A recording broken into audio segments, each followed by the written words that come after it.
The Psychology of Money, Saikolojia ya Fedha. Ni kitabu cha fedha kilichoandikwa na mwandishi anaitwa Morgan Housel na kichapishwa mwaka 2020.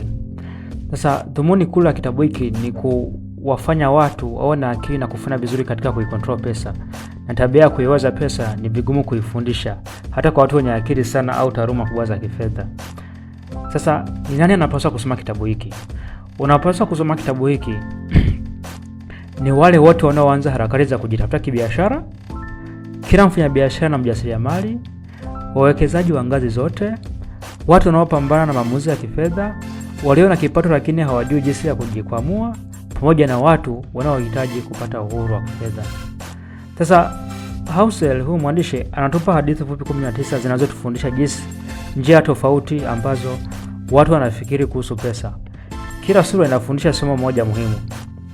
Sasa tutagusia baadhi ya masomo na kila sura. Sura ya kwanza inasema kwamba hakuna mtu aliye na wazimu, no one is crazy. Ina maana gani? Mwandishi anasisitiza jinsi utofauti wa watu na mazingira yao tangu utotoni unavyoathiri mtazamo wao kuhusu pesa, hatari zake na usimamizi wa fedha pia. Sasa mazingira mtu aliozaliwa na kukulia pia yanaathiri ule uwezo wa mtu na ufahamu wake kuhusu pesa. Kuna ukweli tunatakiwa tujue kuhusu pesa, lakini watu wanadhani pesa ni kitu rahisi kukiendesha. Hii inafanya fedha kuwa swala gumu sana. Sasa huyu Housel anatumia mfano wa Marekani wakati wa kushuka kiuchumi, iliposhuka kiuchumi kipindi cha Great Depression. Alipokuwepo rais Jeff Kennedy, aliyekuwa rais tajiri katika miaka hiyo ya miaka 1930 huko. Hali hii na huo tofauti unajenga mitazamo tofauti kabisa ya kipesa.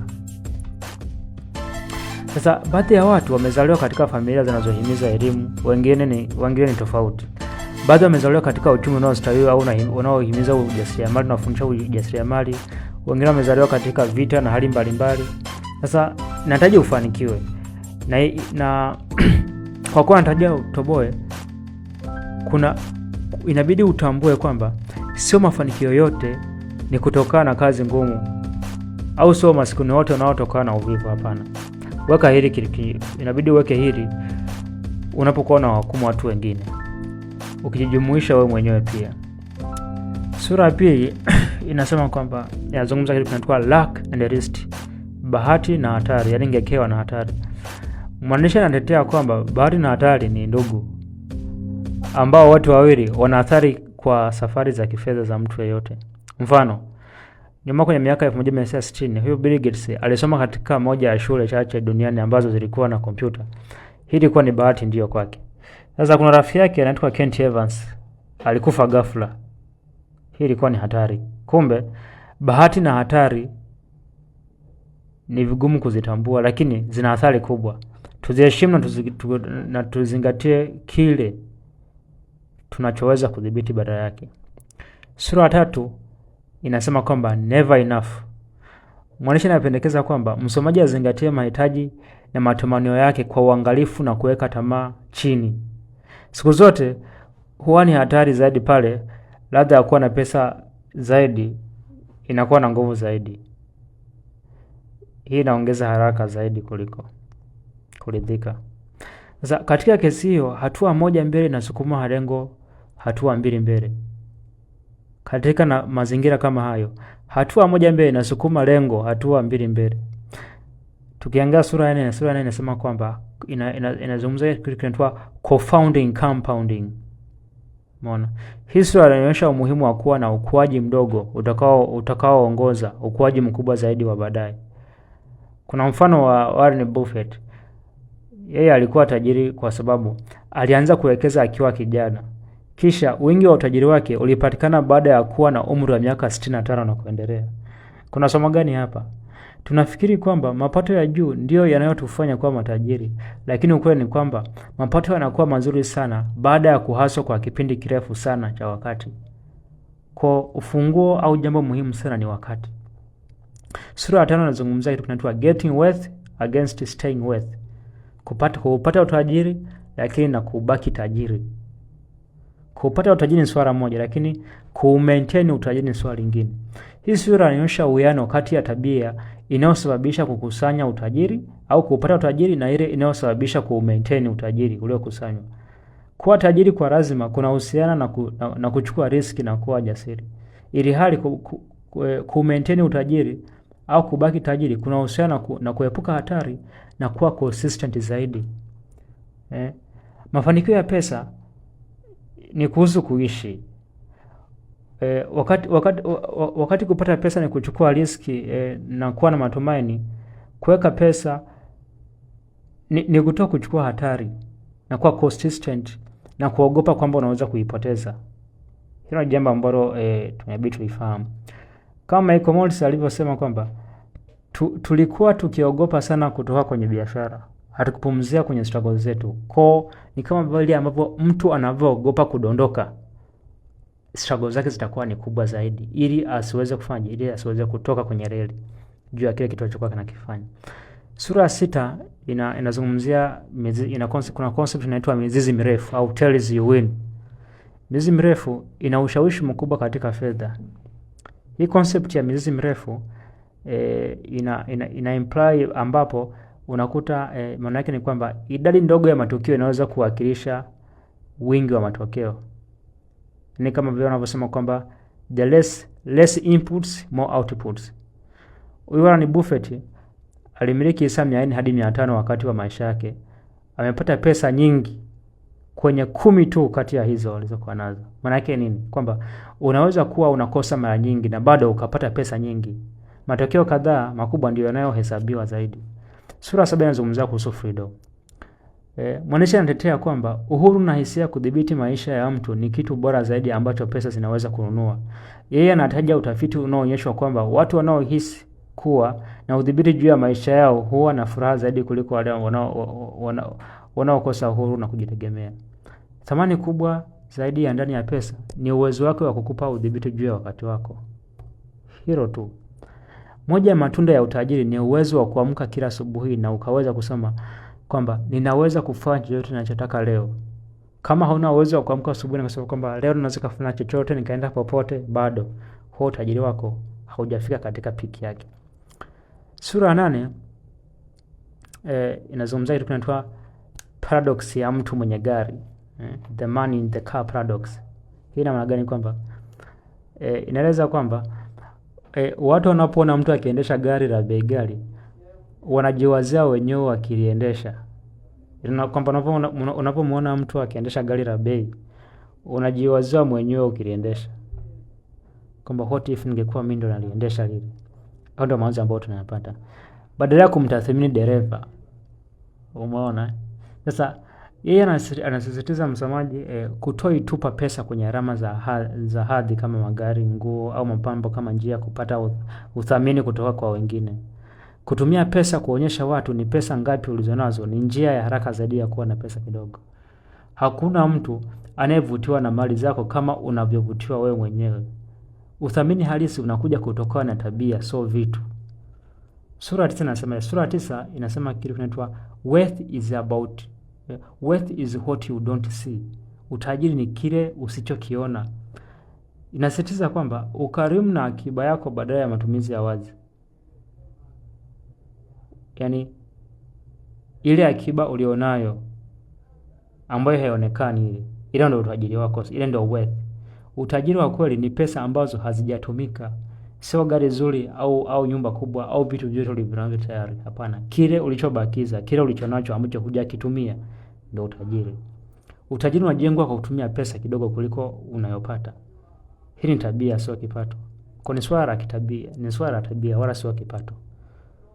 Sura 10 inazungumza kitu kinaitwa save the money, hifadhi pesa. Sura hii inasisitiza umuhimu wa kuhifadhi pesa. Ikigusia kwamba ujenzi wa utajiri ni kidogo kuhusu mapato au mapato ya uwekezaji na zaidi kuhusu kiwango cha akiba. Thamani ya utajiri ni ya kibinafsi na inategemea mahitaji ya kibinafsi. Gharama za chini huwezesha akiba kukua zaidi. Kwa unavyojitahidi kujitwist, kupunguza matumizi ndivyo unavoutunisha mfuko wako wa akiba. Sasa kuna wengine wana roho nzuri. Unajua ukiwa na roho nzuri ambayo huwezi kuithibiti, watu mwingine inaweza kukuathiri. Unakuta pesa umetumia kusaidia watu.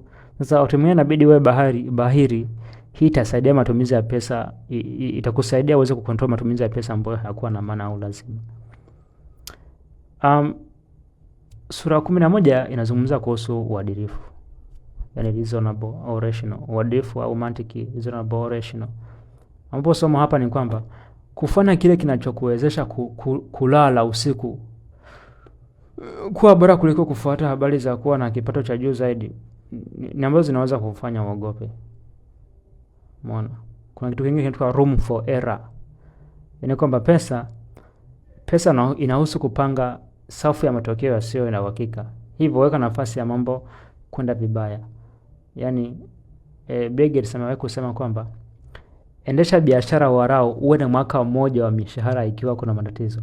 Yaani kwamba ili uweze kujitamani kwamba uko katika scale nzuri ya kibiashara kwenye kampuni yako au taasisi yako, ni pale kwamba ikitokea biashara ikayumba au kampuni kayumba, je, nina uwezo wa kuendelea kulipa mishahara angalau kwa mwaka mzima?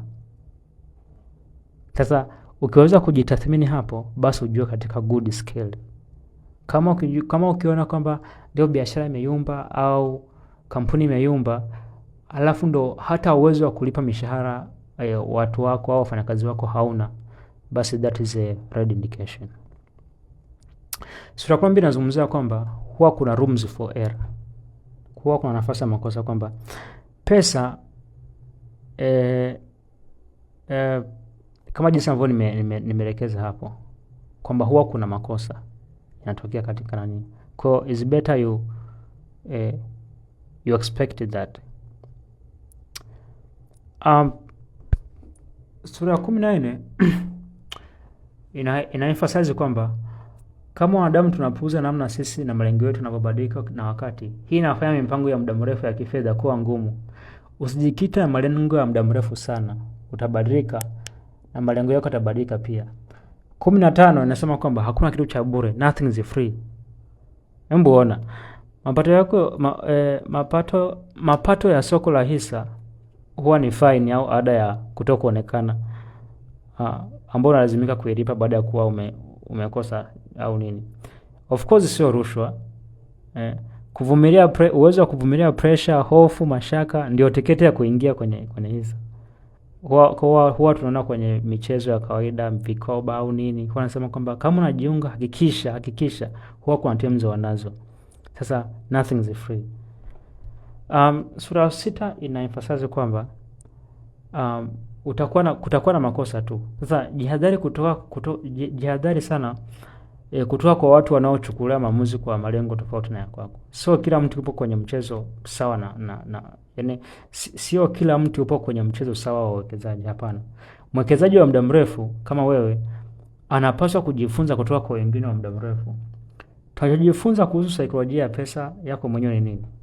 Kwamba inabidi kuwa humble pale ambapo mambo yanapoenda vizuri na pale yanapokuwa yanaenda mrama. Pia tunajifunza kwamba risks and uncertainties ni halisi na ni vigumu kuzitambua. Kwa riski huwa zipo. Pia tujue kwamba ubinafsi mdogo utajiri zaidi. Jinsi unavyojinyima kidogo ndio akiba inavyozidi kuexpand. Pia kitu cha nguvu zaidi unachoweza kufanya kuongeza muda wako wa uwekezaji. Nguvu zaidi. Subira na wakati ndio kila kitu. Subira na wakati ndio kila kitu. Kuna watu wanasema kwamba time is the best teacher au the good judge. Hilo ni kweli kabisa. Sura 20 inazungumzia kitu kinaitwa confession.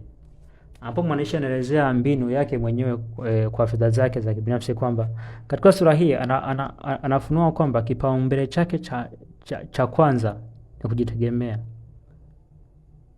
Sasa yeye ana mkakati wake aliotumia kwamba anaishi maisha ya wastani ambayo ni chini sana ya kipato chake, akiokoa kiasi kikubwa cha pesa yake ili kuhakikisha kwamba atakuwa na uhuru wa kufanya mambo yake ya kibinafsi. Hiyo ni mkakati muhimu sana. Sasa kuna masomo makuu ya kivitendo kwenye kitabu hiki. Kivitendo tunapata somo kwamba Yapo masomo kadhaa hapa. Cha kwanza ni kwamba wakati ni kila kitu. Compounding inafanya kazi tu unapopatia mali wakati mrefu wa kukua. Yaani compounding inafanya kazi tu pale ambapo unapopatia mali wakati mrefu wa kukua zaidi. Hii inahitaji kuishi kulinda mtaji wako ili uweze kubaki kwenye game. Kwa hiyo wakati ni kila kitu.